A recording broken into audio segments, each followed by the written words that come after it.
We are live. We are live.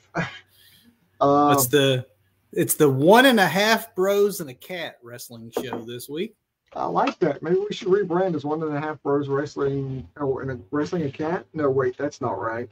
So I'm having some technical difficulties with every camera in the house tonight. So we get. On the other hand, you look really buff, Doug. So there's that advantage. Tonight I'm in the best shape I've ever been in, Kevin. Let me tell you. You're looking great out there. You're looking very Dax Wheeler on me here. You know, I love me some FTR. We'll roll through our tech challenges because, and when I say roll, we got to book it. We have double duty. We're giving our review of last night's Bad Blood Premium Live event and a preview of next week's WrestleDream event. So a little AEW, a little WWE, but we better start things off. Let's get to it. Absolutely. With that opening bell. A little additional music there that I'm not sure what it is. And now we're getting the copyright strike. So we're starting this week with the big news. Obviously, it's the news that we've been waiting on for a while now. It's the worst kept secret in wrestling. That's the final announcement we got of AEW and their current broadcast partners, Warner Brothers Discovery, reaching a new TV rights package. Let's break down what we know. As we previously reported, it is 3 guaranteed years with the option for a fourth. That fourth would come at a substantial pay increase if that option is in fact triggered. Interestingly, on Dynamite, though, the announcers were just programmed to just say AEW TV will be staying on TBS and TNT for years to come. They didn't actually break down on the broadcast what the length of time was, which I thought was kind of interesting. Actually, other things that we now know as fact that were expected, Rampage is likely to be discontinued at the end of 2024, though that's not been publicly announced yet by the company. There's no word or mention of ROH being part of this deal, which is unfortunate. Incredibly Reportedly, unfortunate. It's very unfortunate. Yeah. That was one of the things we said would be a nice deal sweetener if that ended up being the case, but that wasn't, or at least it hasn't been made public yet. Yeah, I don't think it's a thing that's happening though. So no, the forgotten brand. I'd expect more teases or something out of Tony, but you know, who knows? He's gotten pretty good about sort of keeping secrets lately, so we'll see. Well, reportedly, the AEW Shockwave show is still being shopped around to other networks. And if and when that happens, obviously, it's going to be its own announcement. As far as the streaming thing, you know, Doug and I last week, we talked about how the two big things for us would be ROH as part of this and Yes. premium live events. So we're getting part of that, but maybe not quite in the way we would want. 2025, AEW Library is going to move to Max, Warner Brothers Discovery's streaming platform. Max will also be the home of not just all the TV shows, it'll be the home of AEW's pay-per-views at a, quote, discounted price. That is the word being used. That price point, not known. However, the Wrestling Observer is noting that it's closer to the UFC model that they have with ESPN, as opposed to the WWE model of Peacock, where everything is for one set price.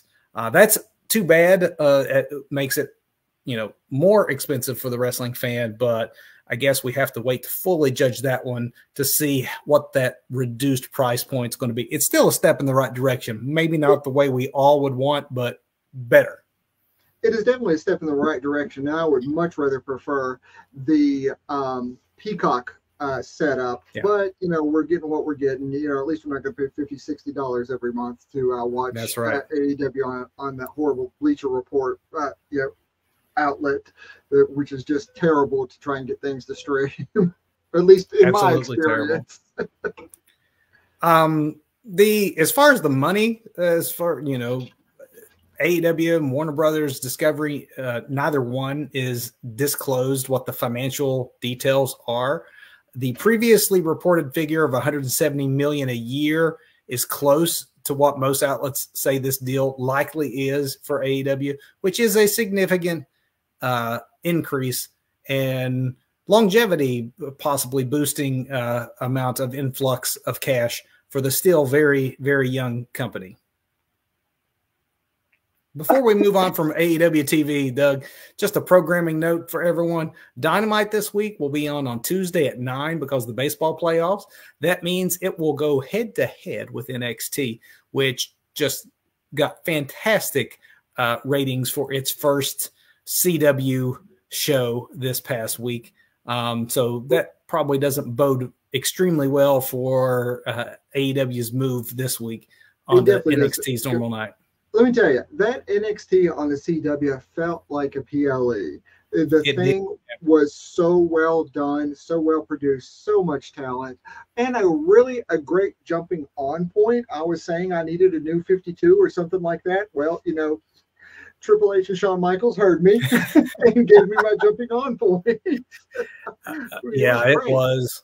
And the ratings it produced, the officials with the CW were reportedly so happy. They would have been happy if it was around 500,000 people watching, and instead it was closer to 850,000, I believe, which is a significant jump from what NXT did in its final week on USA. So we'll keep an eye on that. Obviously, a head-to-head ratings battle this week. And the other AEW programming note is that because of WrestleDream, which we'll be talking about here in a minute, obviously on a Saturday night, Collision will not be airing. So definitely mark your calendars. A lot of changes in AEW programming this week. From TV rights being extended to TV shows being ended, WWE is reportedly killing The Bump. The vodcast-like sports talk show was something I really enjoyed, especially back in the Caleb Braxton years. No offense to Megan Moran, but in that Caleb Braxton era, it had a whole different actually, just the show in general. I hate to think of it going. It had a different feel, a very sports-like presentation, podcast-like. It was just different than any of the other programming that WWE produces. So it's unfortunate. The Bump actually went away back in like May, and they were supposedly on a 5-week hiatus. It's not been back. And now comes word that it is, you should consider it officially dead. Unfortunate again, but yeah, corporate cuts, I get it. More programming news. As we reported last week, the NWA got unceremoniously dumped from its home with the CW thanks to the arrival of NXT on that network. While this is reportedly a temporary stopgap, Billy Corgan aired this week's show and will air the next 4 weeks' shows on X. So X right now is where you'll find NWA programming until they figure out what their permanent solution is going to be. So is X really any better than YouTube going that route with this? I'm confused about that choice. Billy Corgan was very, very I will just say vocal about how bad that YouTube relationship was for the NWA and for him. Okay. I don't know how legit or not legit those complaints were. So to maybe go back to doing that, he might want to, before going that route, try this X experiment, but it is supposedly temporary. I wonder if Elon Musk has cut him a better deal of revenue with revenue streams, since Musk does want X to be the everything app anyway, and have longer form programming. So it's possible. It's possible. I'm curious now. I don't do X, so I've lost my access to the NWA. I was watching it on the CW app, but if I get curious enough, I may reactivate my account, log in. But for now, that is where you'll find your NWA programming. Cool. WWE said no to Bryan Danielson and his attempts to trademark yes. Bryan had obviously developed his famous catchphrase back during the time he was with WWE. He had filed a trademark a few months ago, but that filing has been abandoned, and now WWE has a filing out there trying to trademark yes. So you can connect those dots as to what happened there. But why? Why? I mean, he's getting ready to retire anyway, so just let him. Fans are going to chant anyway. You know, you all don't need to be. You know, they won't go after you watching this show. If you're out there chanting yes, yes, yes to Bryan Danielson when he's in the ring, you're probably safe from litigation. I say probably. I'm not a lawyer. Yeah. Speaking of people that need a lawyer, sad news for a good human being, but apparently Vince McMahon, not the evil character, Mr. McMahon. Poor Vince, I don't know if you heard this, Doug. He is no longer one of the 400 richest people in America. I know. That Take a moment. Heartbreaking. Is he still a billionaire? Surely he's still a billionaire. Yes. Okay. Yeah, according to Forbes, McMahon fell off their annual 400 richest people in America list last year. He was worth $3.1 billion and now is worth estimated $2.5 billion. So for this reason, the Two Bros Wrestling Show has started a GoFundMe for Vince. So please give generously. Fund. I love it. Oh, Destitute Billionaires should be a faction within, I don't know,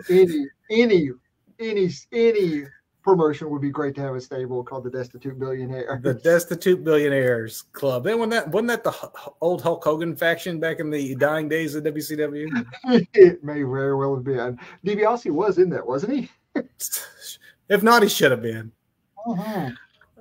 Finally, our condolences to the family and many fans of baseball's hit king. The legendary Pete Rose passed away this week at the age of 83. The all-time hits leader in the major leagues was also a WWE Hall of Famer who had many, many memorable wrestling moments, particularly in the 90s, his many appearances on camera, his continued assaults at the hands of Kane. Pete was always good for making an appearance for a buck and was an entertainer at heart. So condolences. Rest in peace. Absolutely. Absolutely. And with that, Doug, we got double duty to do. So let's just go ahead and let's do it. Let's do this thing. We have Bad Blood that took place last night in Atlanta. And we're going to go over each of the matches here, give our reviews, but bottom line, definitely thumbs up. We got some, this is non-spoiler here, so that way if you've not seen it yet, you can make up your mind as to whether or not you want to come back and watch our spoilers, but no spoilers in saying that I give it a show that you should see, not a perfect show. And we'll get into why I think that, but there's definitely match of the year contenders, some really notable surprise returns, multiple returns, in fact. And for those reasons alone, I thought it compensated for maybe some of the negatives we're going to get into as well, Doug. Yeah, I agree with all that. Absolutely. So I think you'll probably agree with this. Now we're going to get into spoiler territory. We'll start with the first match, and you got to see the first match, folks. You've got to see this match. Let me tell you, I really soured on Punk when more of the Punk persona, that's the person that is actually CM Punk, Mr. Phil Brooks, started to rear its ugly head. And, again, I've never met the dude, but, I think I've got a pretty good idea of what he's all about. But I have to say that Punk is all about wrestling and an excellent wrestler. Excellent entertainer, and McIntyre and Punk handed in a 110% performance here to end this feud in this rubber match. They got chemistry. There's just no doubt about it. In some ways, it's sad to see this 9-month feud come to an end, but come to an end it must. This was the rubber match. This was Hell in a Cell. Your winner, as Doug and I both predicted, is CM Punk. Where we were wrong in our prediction, Doug, is that we thought that there's a very good chance this match would close the show. I was very surprised to see it open. But when we get to the actual main event, it'll make more sense as to why they booked it the way that it did. But I will say, because this match was so hot, I thought that maybe it kind of killed the next couple of matches it was hard to recover after you went out with this first. Especially when Nia Jax is following you. Not to get ahead of herself. I thought this match was so good and was obviously the most anticipated match of the night. Where you have it out first, I thought it just took the wind out of everybody for a bit. And but this match itself started hot. Absolutely. We all, have seen the blood, like the AEW level of blood. We know that WWE has allowed blading again, but this is the first time where you saw it to this extent. But I thought that it added to the contest. It felt appropriate for a personal feud. Absolutely. It was so appropriate. I mean, for Hell in a Cell.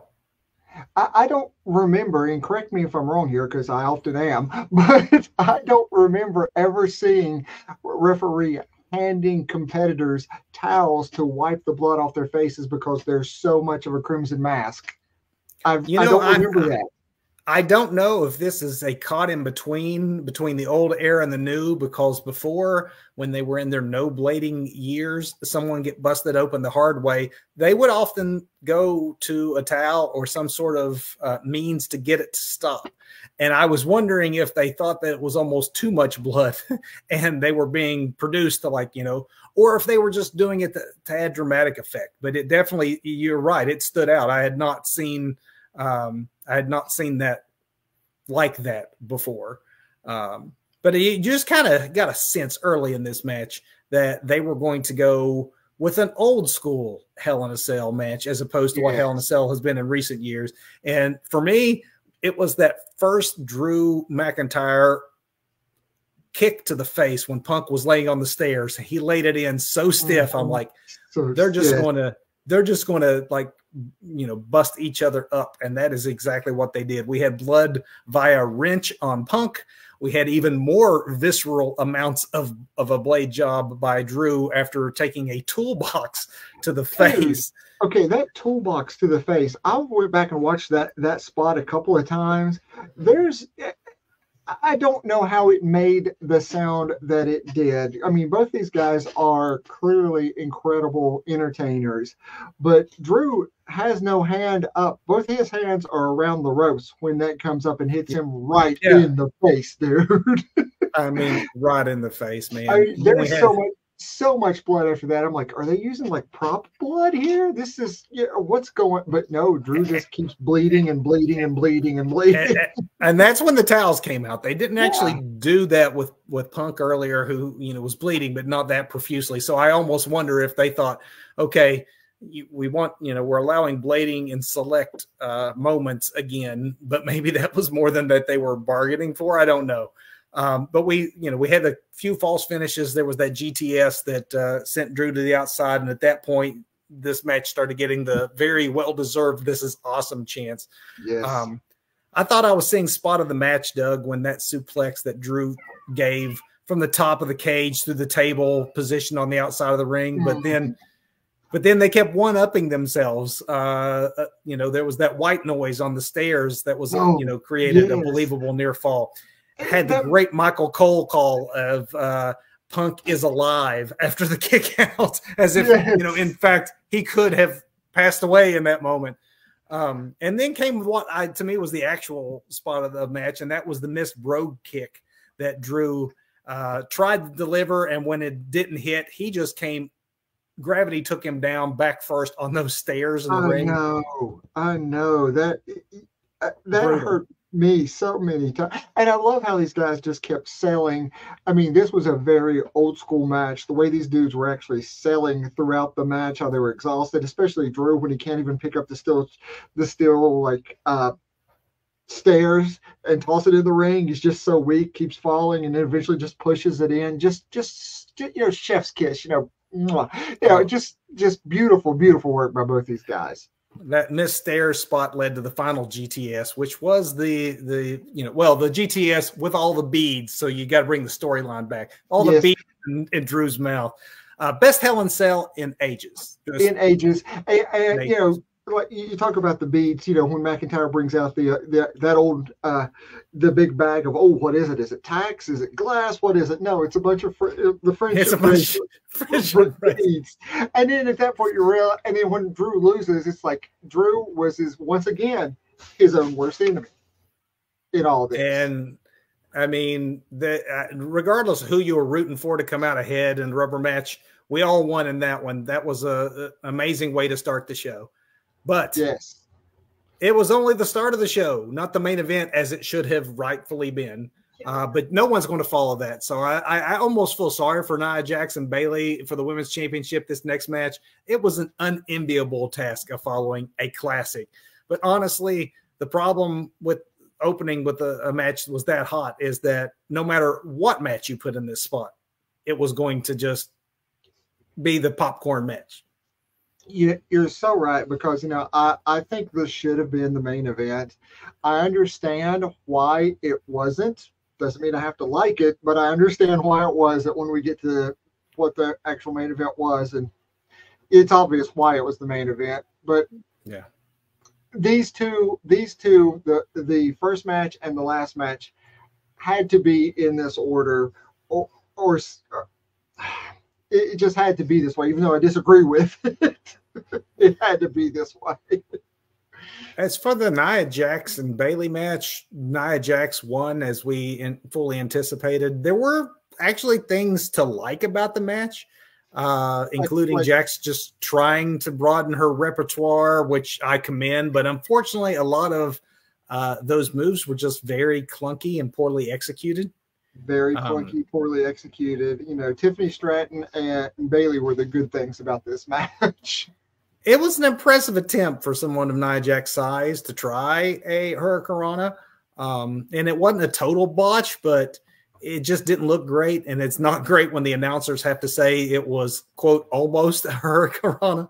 And even worse than that, though, was later in the match. I think what they were supposed to be going for was a pop-up Samoan drop. And instead, poor Michael Cole was so confused as to who actually was on the offensive end of the move. The call was, well, that was odd. That is not what you want when you are in, you know, that's not great. God bless Michael Cole, though. Cole and Graves, you know, are really great together. And just a shout out to the announcers for just being awesome folks who can call a match the way they do and cover their wrestlers the way they do. I was going to say, he actually, you know, despite all the clunkiness, what else is he going to call? Like, you know, he did his best to try to sell what was happening in the ring. There were times that this was really good, but the clunkiness took away from that. And honestly, poor Bayley just was in an unenviable position of being in the match, but not winning the match, not expected to win the match, and the fans really more interested in Tiffany Stratton. There was a Tiffy time chant, and we said that was going to be the storyline, and it was. When the crowd started chanting for Tiffy, we got another tease when the ref was down. That was really the best part of the match, was that part. So Stratton is going to be a great baby face when the moment finally comes and she's had enough. But in this instance, she protected Nia with the ref bump, and then poor Bayley was just kind of an afterthought. But Nia Jax retains. Yep, Nia retains. Which takes us to the first of the Judgment Day related matches. We have Damian Priest, who wins in his contest with Finn Balor. I felt like this match was also victim to the hangover from the opener. The crowd got into it about halfway through. These guys, though, had to work pretty hard to get them back, especially after the Nia Jax match. Love that Priest uppercut on Finn when he was leaping from the top rope. That looked and sounded great. Expectedly, though, Doug, I felt the energy really came back with the crowd around the time that Priest sent Finn tumbling over the table. You know, this just watching it back, it seems a little odd, don't you think, when you look at, you've got the juxtaposition of first you have Nia and then Bailey, and Bailey has to overcome this massive beast as the baby face, but then you have Finn, who's the heel, basically in the same position of overcoming this massive beast of a man but he, of course, in the end, this massive beast of a man, the baby face goes over. Well, that includes when Finn tried to even the odds by having help from Carlito and JD. And that wasn't cool. It was not cool. It did lead to a coup de grace that was a believable near fall. And there was a nice flurry, I thought, at the end. These two have good chemistry together. I think that there are better matches that they will deliver when they are given more time and a better platform. Yes. But when it means more, this will be good. This was, as it was, could have been a main event of Raw. Yes, I agree with that. Totally could have been a main event of Raw. Because there were some things that made me kind of feel like, wow, this is giving me some Raw kind of vibes, not PLE vibes. Like, and you're right, this definitely could have been a main event. And I don't have my notes when this happened, but Rhea and Liv come next. But do we get that little almost what I'm thinking? I'm going to say, was that what? Yeah, okay. Between the Terror Twin matches, we get a special announcement from Triple H that Crown Jewel in a few weeks is going to have a stipulation. Actually, it's going to be an annual thing at one of the Crown Jewels, at least. I know they go a few times a year, but it will feature both the men and women's world champions in matches against one another. None of these titles are going to be on the line, however. You will receive a shiny, it's, I guess, a trophy. It's shaped like a belt, but it's a trophy because that's all it means. It's huge. I mean, it's gigantic. It is ridiculously huge. And was that the male or the female, or do they share it? I'm real confused about that. There's a lot to be confused about with this. I think it's almost like the greatest Royal Rumble, and they're just trying some things to make the event in Saudi Arabia mean something, but without actual titles on the line. Yeah, I don't know that being called the Crown Jewel winner championship. I don't. Yeah. It's also booking your way into a corner because it's going to be very difficult year to year to keep all parties involved from looking less than if you have to have. I mean, what are you going to do here in a few weeks? When you got Gunther versus Cody Rhodes, how do you book that when there has to be a winner without making someone look bad or just getting into a bunch of interference? Yeah, because you can only do the interference ending so many times, and somebody. Oh, I don't know, Doug, because in this instance they did it repeatedly throughout the night. 4 times. That, I think 4 times. Yeah, 4 that times. is to me where it was like the weakest part of this card is how many times they went to the well with the finishes. As we mentioned with our the last 2 contests we mentioned had outside interference. It was really only the Hell in a Cell that didn't. And because that continues with our next match, which is champ Liv Morgan defending against Rhea Ripley, who wins, but doesn't win the title. Dirty Dom is in a shark cage. I loved the lowrider entrance. The tribute to Eddie, the lowrider entrance was awesome. I loved Liv working the knee, the leg to make it somewhat more believable. She could hang with a bigger, stronger Rhea. That's how you level a playing field to make it seem like she's got a fair shot. She had a beautiful sunset flip on the outside that sent Rhea's head just hurtling into the barricade. That looked fantastic. And again, you've got the dominant monster babyface up against the smaller, quicker heel that's got to rely on, usually heel tactics, but the man who would supply those heel tactics out of commission, sort of, because he's sort of locked in a shark cage, but then he's not because he just he fell. He fell. Actually, I have to say the stunt with Dom falling out of the shark cage was actually very well done, and it was actually surprising when it happened. I thought he would fall. I legit Oh, thought yeah. it was falling out, man. I mean, I don't know if it was the smartest risk. I'm sure they took lots of precautions, but man, the visual was great. Rhea using Dom as a pinata, also great. Yeah, no candy came out. No. Unfortunately for Rhea, though, this distraction meant the return of Raquel Gonzalez to interfere on behalf of her former tag partner. So Rhea wins by disqualification. So again, like the match before it, what was good, but too short before the cheap finish.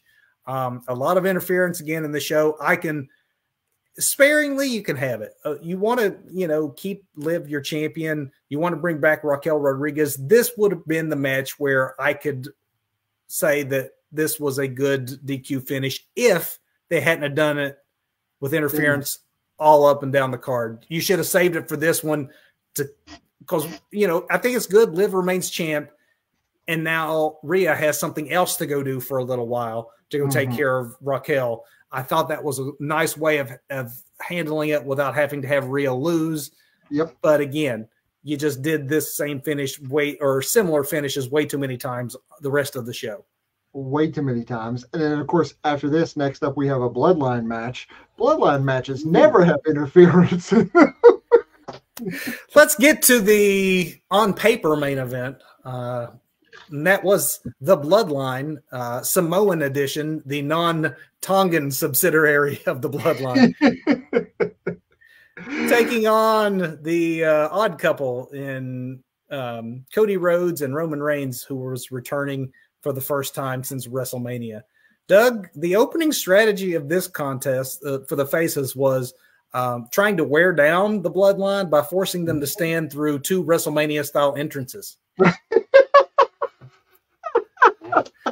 Okay, so Cody's Sikoa looked exhausted by the At one point, Sikoa, at one point, Jacob Fatu, I'm pretty sure, just breaks character, and you see him just hanging out talking to the ref. I'm not sure if you noticed that, but he's just chilling, chit-chatting with the ref during Cody's marching band entrance before his actual theme song kicks in. These were very long entrances. I will say the marching band entrance was a neat idea, but the crowd really didn't react very strongly to it. No, I think that was one of those things that worked much better when it was a viral video than an actual live wrestling event. Yeah, and I don't know if fans just weren't attuned to the fact that they were bringing this viral sensation in. If they didn't, I don't know if it wasn't as viral as what WWE thought, but whatever it just was kind of flat. It's also not great for Cody that as world champ, he came out before Roman Reigns. Who did receive a bigger reaction. I mean, I get that Reigns is wrestling his first match since WrestleMania, but still, Cody has to be a little concerned about the direction of his character here when he's the champ and the attention. He's obviously number 2 in the pecking order. Oh yeah, yeah. I will say at this point, Doug, before we get into the specifics of the match, I want to call out the announcers. I know you did earlier, but I want to call out specifically the history lessons that they were giving in commentary, such as when they started this match, they were given the history of Ole Anderson turning on Dusty back in the old Omni back in the day. It was great. That false foreshadowing that they were doing there. Love that. And then there was multiple references throughout the night to the last Battle of Atlanta between Tommy Wildfire, Rich, and Buzz Sawyer. Just that's the kind of thing that did not ever happen in the Vince McMahon era. And, I appreciate it. I thought it was fantastic. The match itself started out like a lot of Reigns and Bloodline matches do. And I have to say, Doug, I love me some Roman Reigns and I love me some Bloodline, but it's starting to fall into formula that's maybe a little too predictable, honestly. And that's just these long, drawn-out teases of no real action. And I get building to something, but I argue that it's taking too long to pick up, and that maybe that they don't need to stretch out every Roman Reigns match by having just tons of stare downs and long entrances and agreed. Needless to say, pick up it did, and mainly that was thanks to the force of nature that is Jacob Fatu. Amazing. Dude always always delivers. he is a lightning bolt of energy, and once he got in there, things picked up. There was this nice swanton counter by Cody. I wanted to call out when he got the knees up. That looks really cool. Once we got into high gear, though, I thought it was excellent. Reigns didn't show much in the way of rust. He had a nice crucifix bomb, which was something that I'd not really seen out of him before. Spot of the match, though, was I think that splash that Cody gave to the outside. Yep. Through the table. And I love that it was a callback to what Fatu had done to him back at SummerSlam. That's exactly what I was thinking. It's like poetry. It rhymes. We've got the rhyme scheme going there, where it does call back. It just all fit together so well. Yeah, it was. That's when we started getting, listen to me, started to get this is awesome chants. And again, at this point, the men in this contest were earning those chants. At this point, we get another return on the night, not just Raquel Gonzalez. We had more interference, unfortunately, but it was the return of Jimmy Uso getting involved, which did lead to the finish for the face team to get the win. I get giving Solo an out here. It's his excuse for losing. But again, you have to pick these things. If you were going to do the interference finish, maybe it should have been this match. Maybe it should have been, the match prior with, Liv. But you can't just have done it 4 times on the night. But that is how this one ended. There is one really cool still I saw afterwards where you've got the players in the ring, right? And you've got the Tongans on the outside who have just rough shot over everybody. But you're like, wait a minute, there's 1, 2, 3 people. Is that a new Tongan? Is that a new Fatu? Is that a new Samoan? What do we go? And I'm like, yeah, just looking at it, the way it's framed, it's a beautiful shot. But it's Jimmy, and I like Jimmy coming back. We got Jimmy back. We got Jimmy back, and Oos, he's ready. He is ready to roll. And then, though, we're not done with the, returns. We get the big talking point, really, of the night. The match of the night, obviously the first match. The talking point of the night was the final scene, and you realize now why they end with this match.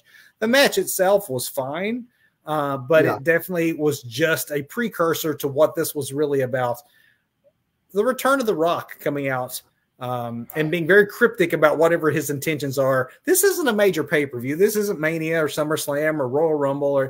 So I think the people in Atlanta were genuinely shocked and surprised. I was shocked and surprised to see him, which is what wrestling's supposed to do, is provide those kind of moments of shock and surprise. So this is definitely increasing interest as we head towards what I'm sure is a civil war that will play out at Survivor Series, but we just don't know who is Rock. Who is it that Rock is here for? His cryptic count, Rock showing that he can count to 3 or whatever, along with that title. It's kind of like the FTW title that he's carrying around. This, title that's not really recognized, but was gifted to him by Ali's family. The People's title, I guess it's called.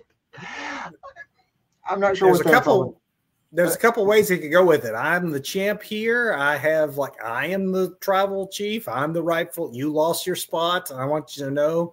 Or 1, 2, 3. I got the pin on Cody at WrestleMania. I have next against Cody, not you, Roman.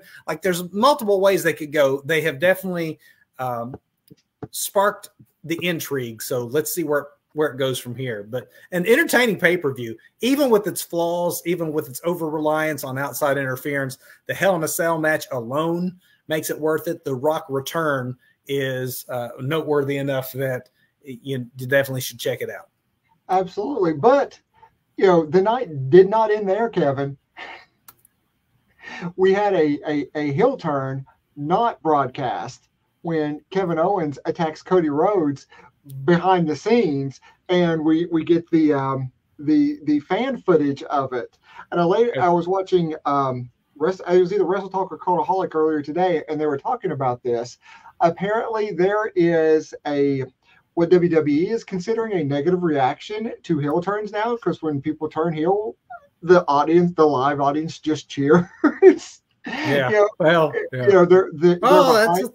They're behind the audience is like behind these turns, so they wanted the KO turn to be a tragic, he's had enough, he's snapped, he's gone off the deep end kind of thing, but they didn't want a reaction, especially against Cody, where there'd be massive favorable reaction to Kevin Owens, going crazy. Oh yeah. On Cody. Oh yeah. So they saved it for this fan footage thing that they later released, which I thought was pretty interesting. They're definitely protecting Cody. Interesting. So there's lots of moving parts. Lots of moving parts there.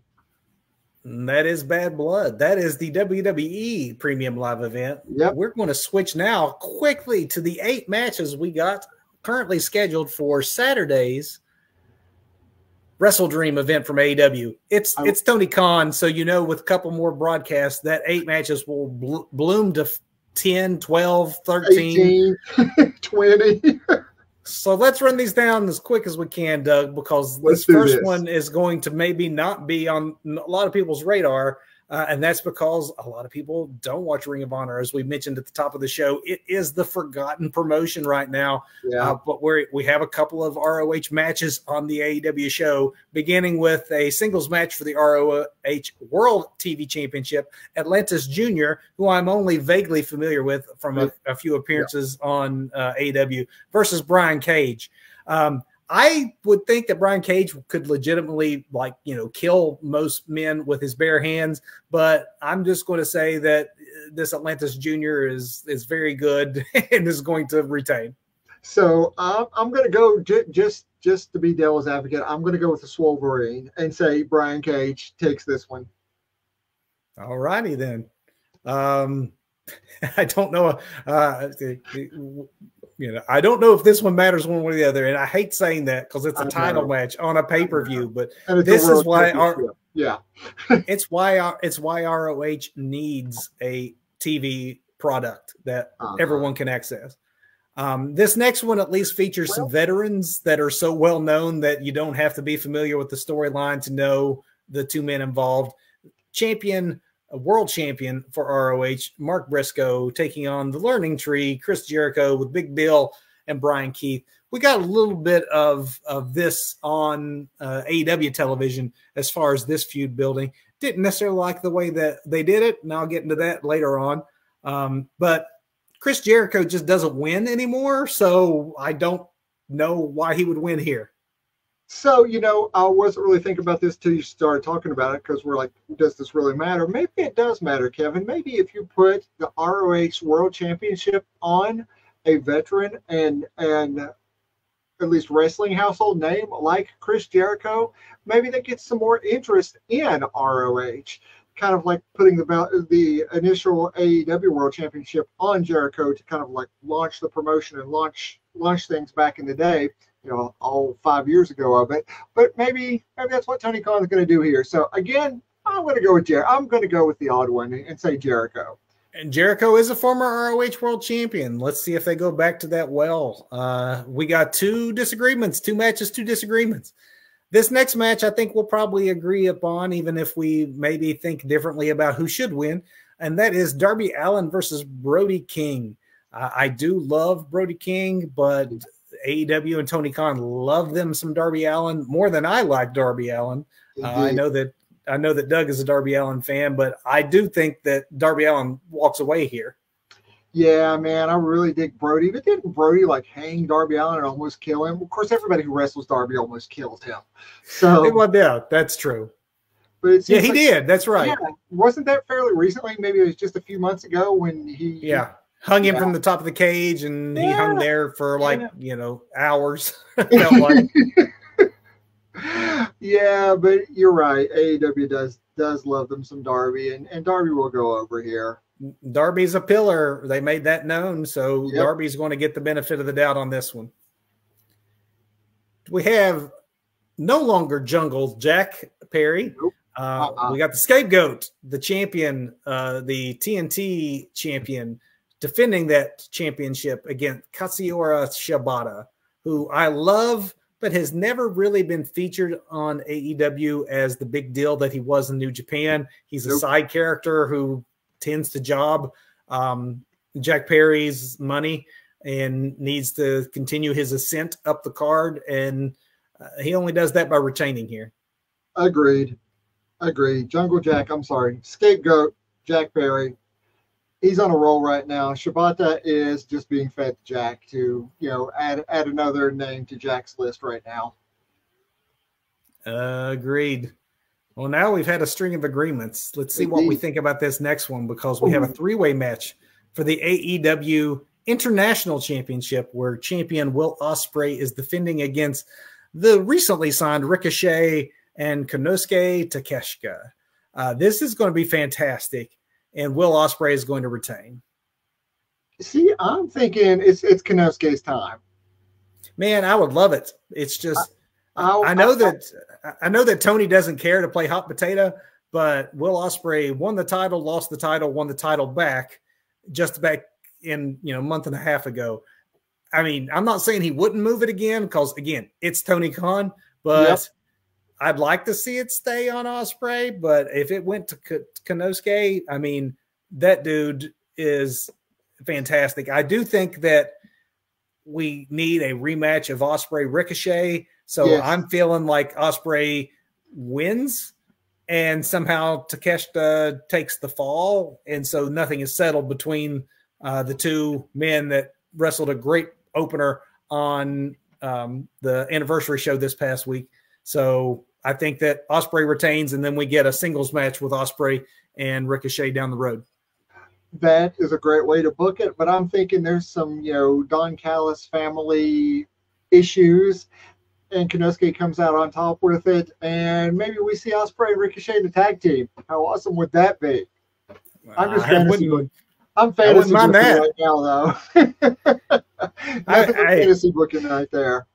I wouldn't mind that as a tag team, because honestly, the tag team division is not as hot as it has been in the past for AEW right now, which actually leads us to the next match of the tag champs here, the Young Bucks, Matthew Perry, listen to me. Wow. In a surprising return. Matt Jackson, return. Matt and Nicholas Jackson are taking on Private Party, and it should be fantastic with the four talents involved, high flying, but Bucks retain. Bucks retain. I love me some flippy floppy high flying stuff, but yeah. This made the spot fest of the night. All four of these dudes will do it. You thought Ospreay and Ricochet were a spot fest on Wednesday night. These four dudes at a premium live event, spot fest of the night. We have a singles match for the AEW Women's World Championship. We have Mariah May, your champion, defending against To Be Decided. So Willow Nightingale and Britt Baker are taking on one another on Dynamite this week, and whoever wins that contest goes along to take on Mariah May. So booking 101 here, or at least Tony Khan AEW booking 101, is there's some sort of schmoz between Willow and Britt, and both women end up taking on Mariah May so that he can make this a triple threat, which is what I think is going to happen. Yep, and Mariah, and from that, of course, Mariah will, retain. Absolutely. She is money right now. That title's not going anywhere until Tony Storm comes back from Japan. She is so fantastic. Mariah really has earned this spot, and a way to protect, all involved is by having it a three-way, which gives, multiple ways to get out of it, which means Mariah May, who's going to sit at ringside this week, will probably interfere and think that she's, costing someone the match, and instead she gets both opponents, which makes the heels look dumb, but I would think that's where this is going. Yeah, I agree. And then their final match, Doug, our main event. I want to see if we agree on this one, because we have your world champion, Bryan Danielson, defending against the man who betrayed him, Jon Moxley. I think that because it's Bryan Danielson and we know he's on his way out and it's probably going to be a short run, Doug, I think that he's going to let the hometown crowd be when he gets his shoulders pinned to the mat. Dude, I could not agree more. I mean, WrestleDream is in Seattle, Washington. This is where Mox is the guy to do this, to put him down. It propels this new version of the Blackpool Combat Club forward, and Mox is the guy who's always waved the AEW banner really, really hard anyway. He's been Tony Khan's go-to guy, so I can't see Khan really doing this, and Brian really doing this for anybody. Actually, Brian would do this for anybody because he's that old school guy, but it's so old school to lose in your hometown, retire in your this is Brian's swan song. This is it. And I know Tony Khan convinced Sting to go over in his final match, even though Sting didn't want to. But just like Sting, Brian's an old school wrestling guy who's going to want to go out by doing the honors, and he'll be happy to do it in his hometown. We're in agreement. Absolutely. New world champion. That belt goes back to Jon Moxley. And I think that that's a good reset for a lot of potential matches moving into the new era of AEW when their new contract begins. Yes. Look at us on time and under budget again. We were pretty good at this. Before I get to the big finish, we had a question here I wanted to pull forward for Scott. And Scott, as far as what happened to AJ Styles, I totally thought that AJ, after all of his time away, he actually wasn't away. He was on the house shows. He just wasn't being used on television, even though they made it sound like he'd stepped away. He'd been wrestling regularly for WWE. And I thought, man, what bad luck. They finally were ready to roll him back in, and he gets injured because it looked legit with the match stoppage and everything. It looked weird. Apparently, however, that was planned. Every bit of it was planned. We'll see where they're going with it. But yes, he is not injured. Fortunately, he's not really injured, and we'll see how they spin this into a story. Telegraphed it just a bit there, where they kept kind of going back to AJ when somebody's legit hurt. They don't tend to. Yeah. So of course they kind of did that with Jacob too. When he was supposed to be in a boot and all that. But anyway, Jacob too. We only need one Jacob Fatu. Oh my God, can you imagine two of them? I cannot. Doug, we got a big finish to hit. Let's do the match. Or no, let's do botch. I want to do botch. Botch, man. I understand. I've been saying this the whole hour. I understand why they did it, but I still disagree with it, and I'm calling it a botch because Rock didn't need to show up here. He could have showed up somewhere else and still launched things. I think this was some Dwayne Johnson ego getting in there and pushing the Samoans into the main event. Not that I have a problem with that, but this time I do have a problem with it because Punk McIntyre should have been the main event. It deserved to be the main event, and I'm calling that my botch for this week. It's kind of a petty botch. It's just calling the Rock's return a botch. Yep, I'm calling the Rock's return a botch. It's lucky you're as buff as you are. I'd be afraid to make that. I will only say it when I'm not showing my face and showing this really buff avatar. Thank God all my cameras are jacked this week. Man, I was botch of the week for me at first. I was going to put that Rey Mysterio versus Xavier Wood match from Raw. I mean, Rey's a legend and Xavier's solid. I don't know what happened there, but that was the clunky. I mean, even in a week that had a really bad showing by Nia Jax on pay-per-view, that was the clunkiest match I had seen on TV in a long time from two guys who are really good. So I don't know what happened there, but it was just botch after botch after botch. However, I took the pencil eraser and marked that out because as soon as you bring real life tragedy into the world of professional wrestling, that cheap heat, you lose me. So when Jericho starts talking to Mark Briscoe about his dead brother, who we all know and loved and has not been dead that long to make that part of the storyline, that will get my botch of the week every time. Yeah, not cool at all. I did have a problem with that. Come on, man. Be better. Doug, performance of the week, I won't roll into mine if you don't mind. It's something you mentioned earlier. And I'm giving my performance of the week to Shawn Michaels and NXT for the entire NXT premiere on the CW. I'm so happy you called it out earlier by saying it felt like a premium live event. From the DX reunion of these, old guys in suits who are now executives at the beginning, to rolling right into showcasing what Roxanne Perez and Julia can do, to having Trick Williams regain his world championship in the main event against a solid veteran like Ethan Page. It was just a perfect show from beginning. Oh, the return of Cora Jade. I mean, they just booked it perfectly to make a splash on their first night. Oh, yeah, CM Punk was there, too. I mean, it was just great. CM Punk was there. Excellent refereeing by Punk. Punk had quite a week, man. He's not my performer of the week. But, what is yours? I will second you on NXT because, NXT does need some love for those people who have stepped away from it. And I think it was an excellent jumping on point. If you missed it, go back and catch it. If you don't have a chance to catch it, dive in this Tuesday because I believe they're going to continue with easy to jump on storylines. I mean, after all, it is professional wrestling. At the end of the day, it's the good guy versus the bad guy or girl. And, that's all you really need to know to watch these phenomenal talents do their thing. So I will second you on that.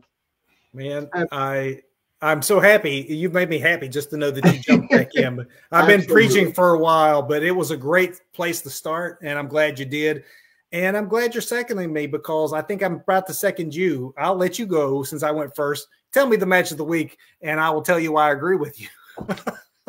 This was really, really hard. There was some good wrestling.